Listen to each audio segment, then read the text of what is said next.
पाओगे, स्वच्छता को नहीं अपनाओगे, बीमारियां ही पाओगे। ये देश तो आपका अपना है, इस भारत को नहीं तो किसे स्वच्छ बनाओगे। ये देश तो आपका अपना है, इस भारत को नहीं तो किसे स्वच्छ बनाओगे।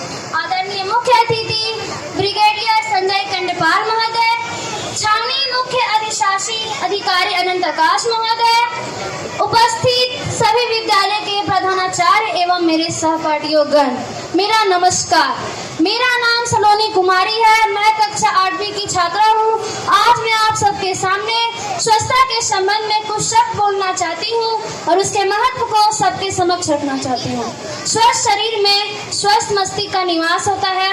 स्वस्थ शरीर के लिए स्वस्थ वातावरण का होना बहुत जरूरी है। हमारा शरीर तभी स्वस्थ रह सकता है जब हमारा वातावरण भी स्वच्छ हो।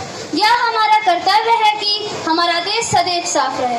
It is a said healthy body lives in healthy mind. कहा जाता है स्वस्थ शरीर में स्वस्थ मन का वास होता है। स्वच्छता बहुत ही महत्वपूर्ण विषय है जिसे नजरअंदाज नहीं किया जा सकता। यह बात सच है कि हर बच्चे को अपने घर में स्वच्छता का पाठ पढ़ाया जाता है, पर हमें इसका पालन केवल घर तक सीमित रखना चाहिए। हमें अपने आसपास के पर्यावरण और देश के हित में भी स्वच्छता का उपयोग करना चाहिए। इसी को ध्यान में रखते हुए प्रधानमंत्री मोदी जी ने स्वच्छ भारत अभियान की शुरुआत की थी, जिसका मुख्य उद्देश्य देश में स्वच्छता का बढ़ाना और देश में साफ रखना है।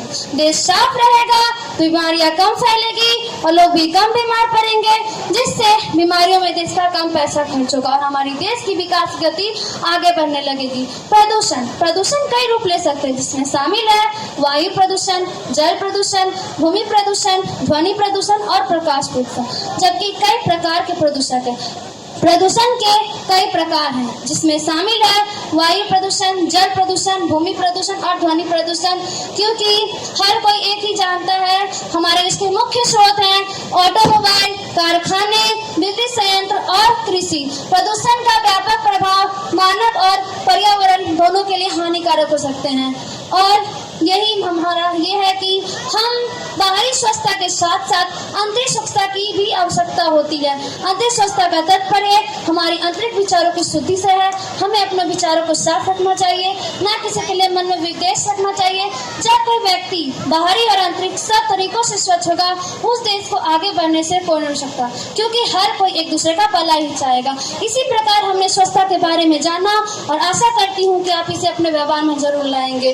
अंतिम में कुछ पंक्तियों के साथ अपनी वाणी को विराम दूंगी। साफ रहो, स्वस्थ रहो, ये देश बहुत ही प्यारा है। साफ रहो, स्वस्थ रहो, ये देश बहुत ही प्यारा है।